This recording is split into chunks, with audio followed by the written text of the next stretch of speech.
사도행전 2장 12절 13절 두 절 말씀 함께 읽고 말씀 나누겠습니다. 우리 한 목소리로 같이 읽겠습니다. 시작. 다 놀라며 당황하여 서로 이르되 이 어찌 된 일이냐 하며 또 어떤 이들은 조롱하여 이르되 그들이 새 술에 취하였다 하더라. 아멘. 사도행전 2장의 말씀을 통해서 사도들의 행적을 기록한 이제 누가의 이 기록, 이 책을 우리가 함께 계속 살펴보는데, 오늘은 특별히 오순절 특별한 날에 대한 기록을, 그 내용을 좀 함께 보려고 합니다. 어떤 특별한 일인지 먼저 2장 4절 말씀에 보니까 그 특별한 일에 대해서 이렇게 기록을 하고 있어요. 4절 말씀에 그들이 다 성령의 충만함을 받고 성령이 말하게 하심을 따라 다른 언어들로 말하기 시작하니라. 이 말씀에서 여러분 주어가 누굽니까? 그들이에요. 그들은 사도들과 묻 그와 함께 있던 사람들을 이야기합니다. 그들이 뭘 했다 그래요? 동사가 뭡니까? 그들이 말했다. 그러니까 일단은 그들이 말한 게 이 내용이에요. 근데 그냥 말했다라고 하는 건 그렇게 특별한 일이 되지 않을 거예요. 제가 지금 특별한 일이라고 얘기했잖아요. 오순절에 일어난 특별한 일. 그럼 무엇 때문에 이 말씀이 특별한 일이 되었는가? 그것은 바로 그들이 그 말한 것이 다른 언어였기 때문에 그렇습니다. 다른 언어를 말했기 때문에. 자, 여기에서는 이제 우리가 소위 방언이죠. 방언을 말하는 것인데, 성령께서 역사하실 때에 우리에게 은사로 베풀어 주시는 대표적인 것이 바로 방언의 은사입니다. 그 여러 은사 중에 사실은 하나로 표현된 거죠. 여러분, 은사를 사모하시길 축복합니다. 언제든지 성령께서 우리와 함께 하시면 우리에게 은사를 주시는데, 그 은사를 사모하는 자에게 하나님께서 주의 일을 능히 감당할 수 있도록 여러 가지 방법으로 우리에게 선물을 허락하시는 줄 믿으시기 바랍니다. 그런데 여기에 지금 방언으로 표현되었기 때문에 제가 대표적으로 이 말씀을 드리는 것이지, 사실 방언이 능사는 아니에요. 그리고 또 한 가지 짚고 넘어가야 될 것이 있는데요, 여기에서 다른 언어들로 말하기를 시작했다라고 할 때에 그들이 성령의 충만함을 받고 성령이 말하게 하심을 따라라고 이렇게 되어 있거든요. 근데 여러분, 우리가 보통 방언의 은사를 구합니다라고 하면서 어떤 은사의 기도회를 하죠. 그때 우리가 행하는 우리의 어떤 방법론이라고 할까요? 보통 우리가 취하는 방법론이 뭐냐면은 막 통성으로 부르짖어 기도하는 거예요. 어떻게 하다 보니까 우리가 이렇게 기도할 때에 성령께서 역사하심을 우리가 강하게 느끼고, 그러다 보니까 방언이 터지고, 그러다 보니까 어떤 눈물이 흐르기도 하고 가슴이 뜨거워지는 걸 느끼기도 하고, 그러면서 어떤 은사를 경험하게 되기에 우리가 그런 방법론이 은사를 받으려면 그렇게 해야 되는구나 라고 생각을 하기 마련인데, 사실은요, 성경의 은사를 받기 위해서 성경에 이렇게 다른 언어로 사람들이 말하기 시작할 때에 그들이 우리가 하는 그런 방식으로 통성으로 부르짖어 기도했더라. 막 그렇게 어떤 한마디를 막 반복하면서 그렇게 어떤 부흥 집회에서는 그렇게 가르쳐 주기도 한다고 하더라고요. 방법을 이렇게 해라라고 가르쳐 주기도 한다고 해요. 그런 사람들이 있어요. 그런 분들이 있어요. 그런데 성경에 사실은 성령의 역사하심 가운데에 어떠한 방법론을 취하라고 기록된 건 없거든요. 그렇게 여러분, 우리가 한 가지 꼭 짚고 넘어가야 될 것은요, 오순절의 어떤 이미지가, 그러니까 오순절 운동, 오순절 종파를 통해서 그렇게 그려졌기 때문에 우리가 방언을 받으면 이렇게 해야 되고, 어떤 성령의 역사하심 그리고 은사를 받으면 이렇게 해야 된다라고 생각할진 모르겠지만, 성령의 역사하심을 어떤 한 가지 현상 또는 한 가지 방법으로 규정하는 것 또한 굉장히 위험한 생각입니다. 꼭 기억하셔야 돼요. 그러니까 우리나라의 어떤 기도회의 문화와 그리고 기독교의 우리가 그동안에 이제 우리나라의 가운데에 이렇게 뿌리 내리고 자리 잡아온 문화가 그렇게 되었기 때문에 우리가 의뢰이 그렇게 통성 기도를 통해서 기도회를 하고 또 그 가운데 은사를 구하고 하는 것이긴 하지만 그게 모든 나라의 성령의 역사하심을 구하는 방법론은 아니라는 거예요. 그러니까 그거 한 가지만 성령은 이럴 때 역사하셔. 어떻게 보면 우리는 그렇게 생각하는 거나 마찬가지거든요. 근데 성령은 어느 한 가지 방법론을 통해서만 역사하지 않으신다는 사실을 여러분 우리가 꼭 기억해야 할 줄 믿습니다. 그런 의미에서 여러분 방언 혹시 못한다고 낙심하지 마세요. 방언의 은사 내가 그렇게 사모했는데 왜 나에게는 방언을 주시지 않는 것이죠? 왜 나는 저 사람처럼 그렇게 좀 긴밀하게 하나님과 소통하고 싶고 그렇게 내가 막 말하는 것 다른 사람이 듣지 않도록 막 이렇게 기도하고 싶은데 왜 나에게는 그 은사를 주시지 않는 것입니까? 라고 때로는 낙심하고 때로는 불평하고 그런 경우도 있을지 모르는데 여러분 그게 정답은 아니에요. 그게 꼭 능사는 아니에요. 있으면 좋은 건 맞습니다. 은사를 주셨으니까요. 그렇게 기도하면 하나님과 조금 다르게 긴밀하게 소통할 수 있는 건 맞아요. 그래서 저는 이렇게 늘 말씀 묵상하면서 기도하면서 성령님께서 나에게 주시는 감동은 이건 성령의 언어라는 거예요. 성령이 일하실 때에 나에게 주시는 성령의 언어는요 꼭 입으로 말을 해야만 그게 언어가 아닙니다. 여러분 언어라는 것의 주된 목적이 무엇입니까? 결국 언어는 소통이거든요. 결국 언어는 내가 무언가를 표현하는 거거든요. 그런데 여러분 누군가에게 꼭 말을 해야만 그걸 표현할 수 있습니까? 누군가에게 꼭 말을 해야만 그것이 소통이라고 할 수 있을까요? 여러 가지 다른 방법을 통해서 우리는 충분히 소통할 수 있고 내 생각과 의도를 전달할 수 있거든요. 그렇게 여러분 내가 하나님과 소통할 때에도 그렇고요. 내가 누군가에게 내 의사와 내 생각을 전달하기 위한 소통을 할 때에도 꼭 그게 내 입술에서 나오는 언어일 필요는 없다는 거예요. 물론 그게 제일 편리하고 가장 쉬운 방법이긴 하지만 그럼에도 불구하고 하나님께서는 우리를 통해서 여러 가지 다른 방법을 통해서 하나님과 그리고 우리의 이웃과 또 세상과 소통하기를 원하신다는 사실을 여러분 기억하시기 바라요. 그렇기에 내가 하나님 앞에 방언으로 기도하지 못한다 하더라도 때로는 누군가에게는 사람들에게 어떤 화려한 언변 그리고 논리적인 말, 언어 그런 것들을 주시지 않은 사람들도 있거든요. 그럼 그런 사람들은 소통하지 말라고요? 그런 사람들은 하나님이 쓰시지 않을까요? 그렇지 않을 거 아니에요. 때로는 우리에게 방언의 은사도 주시지만 성령께서 일하실 때에 누군가에게는 노래로 주시고 누군가에게는 지식으로 주시고 누군가에게는 나는 요리를 잘해요. 그래서 그러한 달란트를 통해서 주시고 누군가에게는 누군가를 위로하는 성품으로 주시기도 하시고 누군가는 또 각각에 맞는 다른 달란트 등등 그런 걸 통해서 우리로 하여금 소통하게 하신다는 사실을 믿으시기 바랍니다. 뭘 소통하는 겁니까? 하나님의 은혜를, 하나님의 사랑을, 하나님의 일하심을 그렇게 드러내는 것이고 그거를 모르는 사람들과 소통하는 거예요. 그게 진정한 하나님의 언어라는 거예요. 그런 의미에서 여러분 이 말씀을 다시 한번 잘 묵상해 봤으면 좋겠어요. 각 사람이 성령의 말하게 하심을 따라서 다른 언어들로 말하기 시작했다. 그 말은 곧 방언이라는 표면적인 의미도 있겠지만 우리 각 사람이 성령께서 나에게 일하게 하심을 따라 소통하게 하심을 따라 각기 다른 달란트를 통해서 일하게 시작하셨다. 일하게 하셨다. 여러분 이렇게 말씀이 여러분에게 해석되어지기를 간절히 축복합니다. 여러분 각각에게 다 주신 것이 있어요.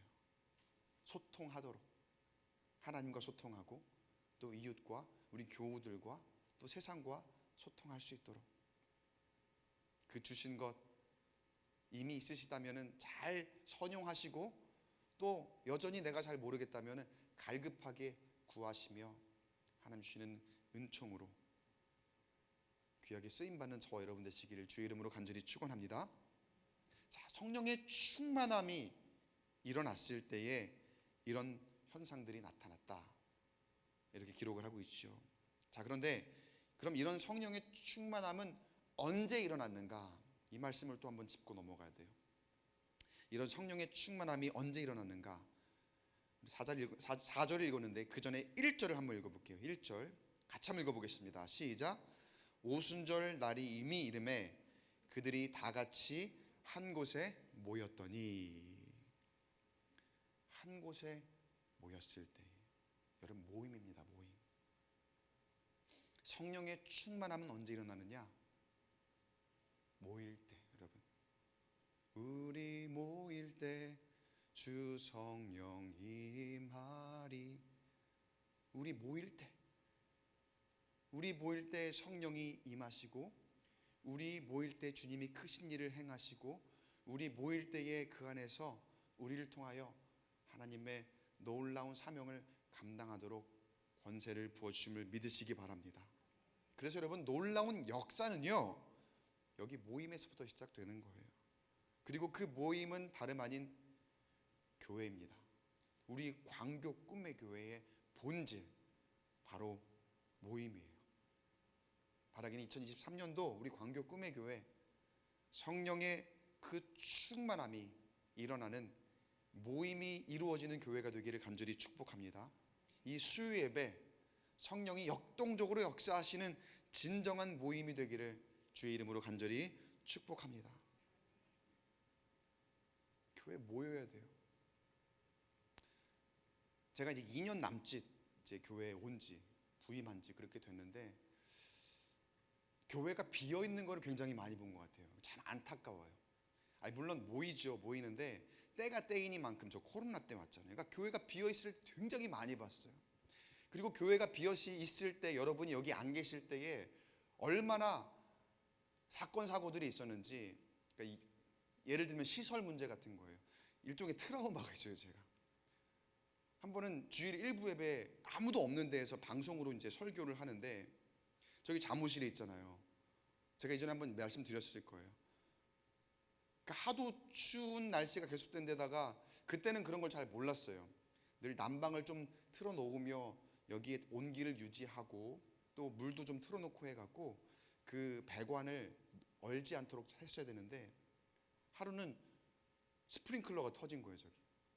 저 스프링클러 터져서 저 잠옷실이 물바다가 되고, 그 물이 이 본당 안으로 흘러오기 시작하면서 여기는 지금 아무도 없는데 지금 방송하는 그 스텝하며, 그리고 찬양팀 찬양 끝나고 밖에 나가 대기하고 있다가 갑자기 와서, 저는 설교하고 있는데 막 물을 막 푸기 시작하고, 저는 또 아무 일도 없는 것처럼 설교를 해야 되고, 그때 또 어떤 일이 있었냐면요, 화재 경보가 같이 울린 거예요. 스프링클러가 터지니까 화재 경보가 울리면서 난리가 났었죠. 저 그때 트라우마가 있어요. 사람이 없으면은요, 왠지 시설에 문제가 있을 것 같고. 제가 이번 설 연휴 때 그 강추위가 몰려왔잖아요. 그러니까 불안해 갖고 가만히 있지를 못하겠는 거예요. 또 터지면 어떡하지? 교회 아무도 없는데. 또 저 주차장 입구에 보면은 그 온수 배관도 한두 번씩 터졌잖아요. 그럼 터질 때마다 또 이 화재 경보가 울리거든요. 그래서 제가 한 번씩 나와 보기도 하고. 그러니까 여기가 비어 있는 데에 대한 트라우마예요, 저에게. 여러분, 모여야 됩니다. 그러니까 뭘 느꼈냐면, 교회는 역시 모여야 되는 거. 사람의 온기가 있어야 되고, 사람이 드나들면서 시설을, 그러니까 빈집이었잖아요. 집도 그렇잖아요. 사람이 써야지, 사람이 살아야지 그것이 사람의 온기가 있고 또 문제가 안 생기지. 아무리 좋은 집도 사람이 살지 않으면 그거 금방 망가지잖아요. 사람의 온기가 없으면 그것이 금방 폐허가 되는 것처럼, 교회가 그걸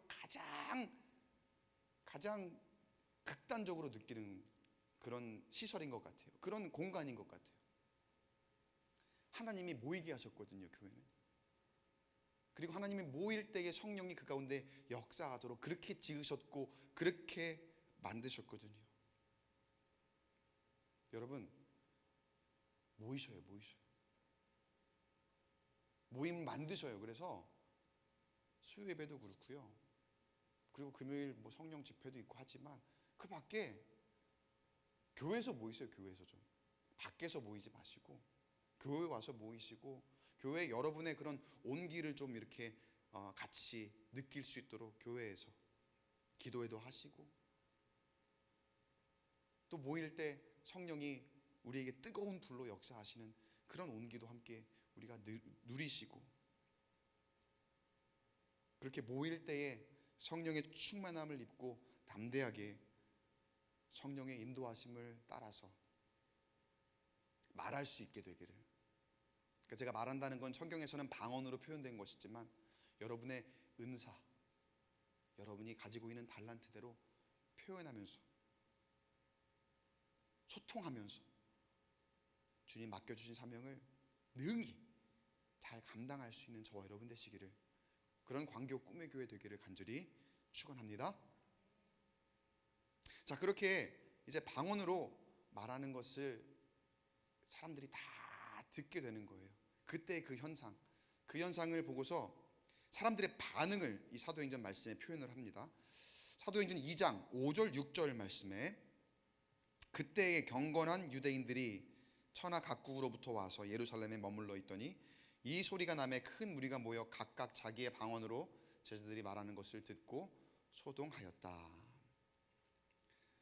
예루살렘에 경건한 유대인들이 천하 각국으로부터 와 머물러 있었다 라고 그렇게 기록합니다. 근데 그때에 갑자기 사람들이, 이 제자들이 방언으로 막 말하는 것을 사람들이 들은 거예요. 바벨론 포로기를 기해서 이미 유대인들은 여러 지역에, 그 소아시아와 또 유럽 그쪽 지역에 흩어져 살고 있는 그런 유대인들이 굉장히 많이 있었습니다. 그러니까 그러니까 뭐 자의로든 타의로든 이민 세대가 된 거죠. 이민 1세대, 2세대, 그렇게 이민 세대가 되어서 그 뒤에 보면은 이제 어디 출신인지 쫙 나오는 9절에서 11절 말씀이 있는데, 뭐 메데인, 엘라민, 애굽, 구레네, 갑바도기아, 뭐 여러 군데에서 유대인들이 살고 있어요. 근데 그 중에 경건한 유대인들은 어떤 소위 명절을 세기 위한 거죠. 명절이라든지 아니면 그들이 예루살렘 성전에서 제사 지내야 되고 예배해야 될 그럴 때가 되면은 그들이 예루살렘으로 모입니다. 어떤 절기가 되었을 때에, 그때에 예루살렘 성전을 사모하여 그런 절기를 지내기 위해서 예루살렘으로 모여있던 그런 경건한 유대인들이 참 많이 있었을 때라는 거죠. 이 사람들이 예루살렘에 머물러 있는데, 이 사람들이 유대인들이기도 하면서 각기 천하 각국에서 다른 곳에서 곳곳에서 모여들었던 사람이라는 거예요. 그러니까 이중 언어를 말하는 사람들이에요. 이중 언어, 히브리어를 하면서도 또 한편으로는 자신들이 살고 있는 그 지방의 언어를 말하는 그런 사람들이거든요. 근데 이 제자들이 말하는 이 방언을 듣는데, 여기 있는 각각 사람들이 가만 들어보니까 자기 말로, 자기 지금 살고 있는 지역의 말로 이 사람들이 말을 하기 시작하는 거예요. 그 깜짝 놀라는 거죠. 그러니까 각기 알아듣는 말이 지금 다 다릅니다. 서로 히브리어로는 소통할 수 있겠지만, 뭐 이전 아람어일 수도 있고요. 그런 말로는 소통할 수 있겠지만 각각 자기들의 출신은 지금 온 곳은 다르기 때문에 그 언어가 다르거든요. 근데 각각 자기들이 살고 있는 그 지방의 말로 말을 하는 것을, 거기서 지금 그 말을 들릴 때가 아니거든요. 그럴 시간이 아니거든요. 근데 그 말이 들리기 시작하는 거예요. 그러니까 이 사람들의 반응이 소동하였고, 7절 8절에 이어서 보면은요, 다 놀라 신기하게 여겨 이르되 보라, 이 말하는 사람들이 다 갈릴리 사람이 아니냐. 우리가 우리 각 사람이 난 곳 방언으로 듣게 되는 것이 어찌 됨이냐. 이렇게 서로 신기하고 놀랐다라고 성경에 기록을 합니다. 자, 그런데 이 사람들이 여기에서 놀라는 또 다른 특별한 이유가 있어요. 제가 방금 거기에 노란 글씨로 표현을 해놨는데요. 보라, 이 말하는 사람들이 다 갈릴리 사람이 아니냐. 이 사람들이 우리 언어로 말을 할 수가 없는 사람들일 텐데 라는 그들의 시선, 그들의 편견, 또 경건한 유대인들이 보았을 때에 바라보는 갈릴리인이란 옛날 갈릴리 사람들을 생각을 하는 거예요. 그들이 생각하는 갈릴리 사람들은 시골 사람, 촌 사람, 그래서 배움, 지식, 그런 것들이 부족하다고 여겼던 그런 사람들이 바로 갈릴리 사람들인데, 그 사람들이 각기 지금 자기들의 출신 지역의 언어로 말을 하는 걸 들으니까 신기하고 놀랐더라는 거죠. 나중에 사도행전에 그 베드로가 사내들인 공회 앞에서 담대하게 말씀을 선포하죠. 그랬을 때 그 유대인 지도자들이 이 사람이 배운 사람이 아닌 줄 알았는데 어떻게 이렇게 담대하게 말하지? 그걸 보고 놀랐다는 그런 표현이 있거든요. 그런 장면들이 있거든요. 마치 그것과 비슷한 그런 느낌의, 갈릴리 사람들이 어떻게 우리 언어를 이렇게 말을 하지? 이 사람들은 우리 동네에 와본 적이 없는 사람일 텐데, 사람들은 우리 지역의 언어를 배운 적이 없는 사람들일 텐데 어떻게 이렇게 말을 할 수 있지? 라고 생각하는 그러한 편견과 그러한 시선과 그런 생각 때문에 더 놀란 거죠. 더 특별하게 여긴 거죠. 사실 갈릴리가 옛날의 갈릴리는 아닙니다. 지금의 여기에 지금 성경에 기록된 갈릴리의 시대는요, 규모는 크지 않아도 이제 갈릴리도 어느 정도 항구 도시로 발전을 하면서 그곳에 많은 이방 사람들이 드나들기 시작했고 교류도 있었고, 충분히 그 당시 갈릴리 사람들도 다른 지역의 어떤 그런 문화와 그리고 언어나 뭐 그런 것들을 접할 수 있는 조건을 갖추고 있었던 곳이었습니다. 그런데 여기 예루살렘으로 모인 유대인들의 생각에는 옛날 갈릴리, 자기 조상들이 그 떠날 때의 어떤 그런 갈릴리, 그런 정도로 머물러 있는 거죠. 옛날에 그 시골에서 이제 상경해서 서울에서 생활하기 시작하면서 시간이 지났을 때에 고향을 생각하면 어떻습니까? 고향은 내가 떠났을 때에 그때의 고향으로 머물러 있을 거라고 생각하잖아요, 보통. 그거 마찬가지죠. 이민 가신 분들이 우리나라의 모습이 옛날에 뭐 70년대, 80년대 그때 머물러 있을 것처럼 생각하는 그러한 심정이라고 할까요? 그런 마음이라고 할까요? 그러니까 상식적으로 생각하는, 이 사람들이 상식적으로 생각할 때에는 자신들의 말하는 것이, 자신들의 언어로 말하는 것이 도저히 이해할 수 없는 현상인 거예요. 도저히 이해할 수도 없고 이거는 너무나 놀라운 그런 일이라는 거죠. 상식 밖에 놀라운 광경들이 거기에 펼쳐지고 있습니다. 자, 그런데 그런 가운데서도 사람들이 들을 때에 그 같은 것을 들어도 어떻게 그 듣는 것을 내가 받아들이는지, 해석하는지, 다른 것을 성경을 통해서 볼 수가 있어요. 자, 먼저 아까 제가 말씀드렸죠. 여기 출신 사람들이 굉장히 다양한 곳에서 왔습니다. 보면은 바데인, 메데인, 엘람인, 메소보다미아, 유대와 갑바도기아, 본도, 아시아, 부르기와 밤빌리아, 애굽, 구레네 등등 9절에서 11절 말씀 보면은 이런 이 지역이 다 나오거든요. 근데 우리가 여기 사람들인데 11절 하반절에서 12절까지의 말씀 한번 볼게요. 우리가 이런 사람들인데 이들이 어떻게 표현을 하냐면요, 같이 한번 읽어볼게요. 화면을 보시고 시작. 우리가 다 우리의 각 언어로 하나님의 큰 일을 말함을 듣는도다 하고 다 놀라며 당황하여 서로 이르되 이 어찌 된 일이냐. 아까 한 번 놀라고 다시 또 놀라는 거예요. 가만 보니까 우리가 이렇게 다양한 사람들이 여기에 모여 있는데 각기 자기들의 지역의 말로 말하는 것을, 갈릴리 사람들이 그렇게 말하는 것을 우리가 듣는 거예요. 그러니까 놀라기도 하고 당황하기도 하고 이게 어떻게 된 일이지? 라고 하면서도 지금 그들의 귀에 들리는 말이 어떤 말이었는지 지금 11절 하반절에 표현이 되어 있어요. 방금 제가 노란 글씨로 표현되어 칠해놓은 그 PPT 화면에 뭐라고 되어 있습니까?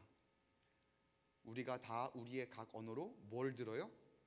하나님의 큰 일을 말함을 듣는도다.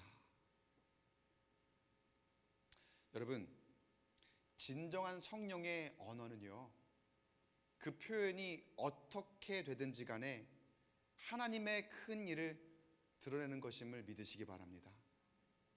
여러분을 통해서 어떻게 드러날지 몰라요. 여기 지금 각기 다른 언어로 표현이 된다고 했잖아요. 그 말은 다양성을 이야기하는 겁니다. 여러분 다 다르잖아요. 하나님이 굉장히 유니크하게 여러분 한 사람 한 사람을 정말 너무나 귀하게 창조하셨습니다. 그렇게 우리에게 주시는 달란트도, 우리에게 주시는 은사도 각각 다 달라요. 그렇게 다양한 은사를 우리에게 주시는데 그게 어떻게 표현이 되든지 간에 성령께서 일하시면, 그리고 그것이 성령께서 주신 것이라면 그것이 드러날 때에는 하나님의 큰 일을 드러낸다는 사실을 여러분 꼭 기억하시기 바랍니다. 여러분 각자를 통해서 서로 다른 언어, 또 서로 다른 일이지만 그것이 소통이 될 때에는, 드러날 때에는 그것이 하나님의 큰 일을 말함이 된다는 거예요. 여기서 하나님의 큰 일, 뭐라고 할 수 있을까요? 그러니까 여러분이 하는 모든 일이 다 하나님의 큰 일입니다. 근데 때로는 우리가 위축될 때가 있죠. 때로는 세상에 거대한 이 나를 압도하는 듯한 세상의 문명, 그리고 세상의 어떤 물질주의, 그리고 세상의 지식, 나는 거기에 따라갈 수 없을 것 같고 나는 한없이 부족한 것 같은 그런 모습 앞에 내가 하나님의 큰 일을 감당하는 사람이 맞나? 그러니까 말씀을 들으면은 아멘 하면서 내가 할 수 있습니다, 그렇게 하나님 앞에 그렇게 엎드려 하나님께 맡기고 그렇게 나아갈 수 있을 것처럼 결단하지만서도 또 막상 세상에 나가면 위축되어 있는 우리의 모습을 보게 되지 않아요? 근데 여러분, 여기서 하나님께서 이 말씀을 통해서 우리에게 전하고자 하시는 메시지는요, 하나님이 일하시면 그 어느 누구라도 그 하나님의 큰 일을 드러내는 소통할 수 있게 하실 거라는 거예요. 여러분, 이건 상징적인 의미로 여기서 이야기를 하는 거예요. 하나님의 선교, 미시오 데이, 하나님의 선교를 거창하고 엄청난 것을 우리가 그런 개념으로 생각할지 몰라요. 그러나 여러분, 우리 각자에게 성령께서 임하실 때에 우리에게 주신 그 달란트를 통해서 미시오 데이가 가능하다는, 하나님의 선교가 가능하다는 것, 그리고 그 사명이 우리에게 주어져 있다는 것을 오늘 이 말씀을 통해서 우리에게 알려주시는 거예요. 우리도 전도할 수 있고 또 우리에게 전도할 수 있다고 사명을 우리에게 주신다는 거예요. 우리는 때로 나는 능력이 안 돼요, 나는 은사가 없어요, 그래서 나는 못해요, 나는 소통 잘 못하는 사람인 것 같아요, 그래서 내가 할 수 없어요, 그렇게 이야기합니다. 그러나 우리 말씀을 비춰보면은요, 사실 할 수 없는 것이 아니라 하지 않은 것일 때가 더 많아요. 내가 말주변이 없어서요, 나는 숫기가 없어서요, 거절당하면 너무 상처를 많이 받아요 등등의 이유로 나는 전도할 수 없습니다. 그런가 하면 나는 방언도 못하고요, 나는 기도도 한번 해도 오래 하지도 못하고요, 무슨 말을 해야 할지 잘 생각도 나지 않고요, 나는 그렇게 기도 못하는 사람이에요. 그러니까 나는 뭐 선교, 그리고 기도의 자리, 그런 거 같이 할 수 없는 사람, 나는 예배 한번 나오고 말씀 듣고 가는 것으로 족합니다.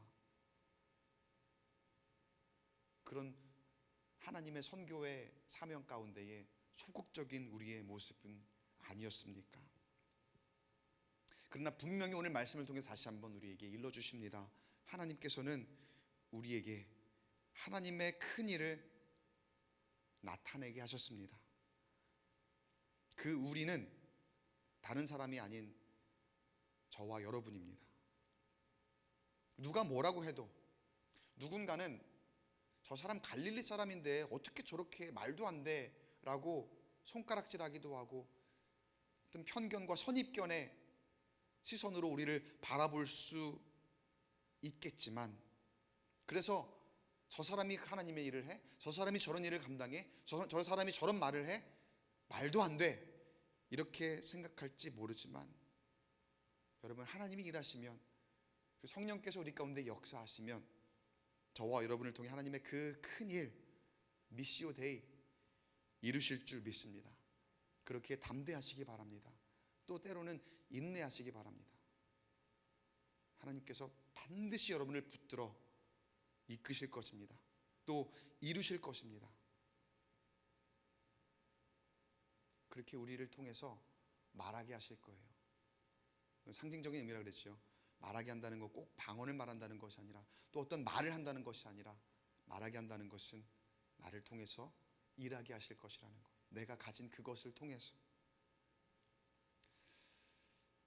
그리고 또 여러분, 영적인 상태에 따라서 듣는 것이 다릅니다.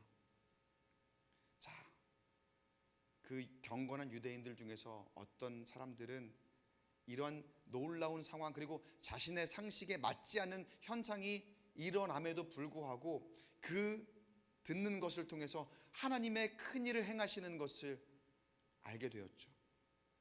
우리 언어를 통해서 저 갈릴리 사람들이 말을 하긴 하는데 그것이 하나님의 큰 일을 행하시는 것이구나 라는 것을 그들이 고백하잖아요. 그렇게 알게 되었죠. 근데 그런가 하면 또 어떤 사람들은 같은 말을 들어도 영적인 상태에 따라서 어떻게 듣습니까? 13절 말씀. 또 어떤 이들은 조롱하여 이르되 그들이 새 술에 취하였다 하더라. 여러분, 그래서 우리가 늘 영적으로 기민해야 된다는 거예요. 성령으로 충만해야 된다는 거예요. 같은 말을 들어도요, 그게 하나님이 일하시는 것인지 알 수가 없어요. 영적으로 기민한 사람은 그것이 하나님의 큰 일을 행하시는 것을 알게 되는데, 누군가는 어떻다는 거예요? 조롱하더래요. 저 사람도 술 취하고 저러는구나. 완전히 하늘과 땅 차이의 다른 해석을 보이고 있잖아요.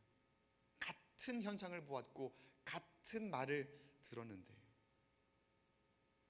여러분, 내가 영적으로 깨어 있을 때 듣고 보는 현상들이 그냥 지나칠 것이 아니라 하나님께서 말씀하시는 것으로 보이고 하나님께서 주시는 음성으로 들린다는 사실을 여러분 기억하시기 바라요. 그런데 영적으로 깨어있지 못하면은요, 방금 13절에 조롱하던 어떤 사람들처럼 실수하는 거죠.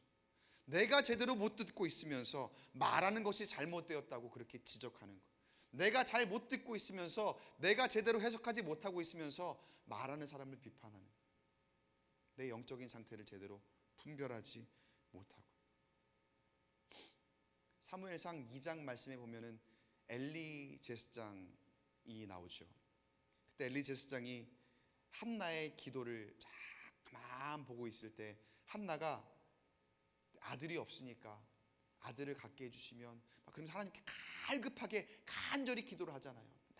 날마다 성전에 나와서 기도하는 그런 장면이 있죠. 근데 그때의 표현이, 한나가 입술로는 막 하는데 소리가 들리지 않으니까, 그때 엘리 제사장이 그것을 갖다가 어떻게 표현을 합니까? 어떻게 해석을 합니까? 한나는 간절하게 기도를 하고 있는데 포도주를 끊으라고, 왜 술 취해갖고 여기 와갖고 이러고 있냐고 제사장이 그 기도하는 사람에게 그렇게 실수하지 않습니까? 그리고 기도하는 모습과 독한 술에 취한 모습을 구별하지 못하던 엘리의 영적인 상태, 나중에 어떤 결과를 가져왔습니까? 그의 행실이 나빴던 두 아들 제사장 홈리와 비느하스를 잘 교육하지 못하고 그 아들들이 범죄함에도 감싸고 놀다가 결국은 비참한 최후를 맞이하게 되죠. 사랑하는 성도 여러분, 이 시간에도 하나님은 우리 교회를 통해서 일하고 계십니다. 큰 일을 우리에게 보여주고 계십니다. 우리가 어떤 말을 듣고서 하나님의 크신 일을 행하심을 잘 분별하고 있습니까? 하나님은 우리에게 맡겨주신 사명을 감당하라고 명하고 계십니다. 우리는 그에 잘 반응하고 있습니까? 우리 말씀을 마치면서 한번 결단하길 원합니다. 첫 번째, 저를 한번 따라가겠습니다. 말하게 하여 주옵소서. 하나님께서 나에게 주신 은사로 소통하라 말씀하셨습니다. 그렇게 여러분 담대하게 말하시길 축복합니다. 말한다는 건 다시 말씀드립니다. 담대하게 여러분의 은사로 소통하라는 거예요. 담대하게 세상에 표현하고 담대하게 세상과 소통하시길 바랍니다. 성령께서 우리와 함께 하십니다. 우리에게 역사하시는 성령은 우리가 모일 때 우리 교회를 통해서 큰 일을, 하나님의 큰 일을 행하시는 줄, 이루시는 줄 믿습니다. 또 한번 저를 따라하겠습니다. 잘 듣게 하여 주옵소서. 하나님 말씀이 늘 우리에게 들립니다. 때로는 주의 종을 통해서 또 우리 교우들 옆에 있는 우리 이웃들을 통해서 들리는데 어떻게 잘 듣는 걸까요? 결국은 해석이 잘 돼야 되거든요. 하나님께서는 때로는 직접적으로 말씀하시지만 여러 가지 현상을 통해서 간접적으로 말씀하실 수도 있거든요. 해석이 좋아야 돼, 해석이. 근데 어떻게 해석해야 되나? 나는 잘 몰라요. 영적으로 깨어 있어야 돼요. 하나님 말씀이 잘 들려야 됩니다. 하나님 말씀이 잘 들려 우리가 잘 분별하여 잘 해석하여 하나님의 큰 일을 행하심을 바라보게 되길 축복합니다. 같은 현상을 바라보고도 누구는 하나님의 큰 일이라 하는데 누구는 저거 술에 취했다고 조롱하는 그런 모습이 아니라 하나님의 미시오 데이, 선교 사명 우리에게 허락하신 것을 잘 지혜롭게 분별함으로 그야말로 칭찬받는 우리 광교 꿈의 교회 될 수 있게 되기를 간절히 축복합니다. 이제 2023년도도 벌써 1월달이 지나갑니다. 벌써 1월달 지나가는데 다시 한번 이제 구정 명절을 센 이 시점에 결단하며 예배하는 우리 교회, 기도하는 우리 교회, 날마다 그 예배와 기도가 끊이지 않는 교회. 제 트라우마 좀 여러분 없애주세요. 좀. 네? 제 트라우마 좀 없애주세요. 여러분이 늘 날마다 모여서 늘 기도하고 늘 예배함으로 여러분의 그 온기로 교회를 채우셔야 돼요. 그래서 영적인 기민함을 잘 유지하며 나에게 들리는 그것이 성령께서 우리 교회를 통해 큰 일을 행하는 것인지 잘 분별하여서 성령의 충만함으로 승리하는 저와 여러분 되시기를 주님의 이름으로 간절히 축원합니다.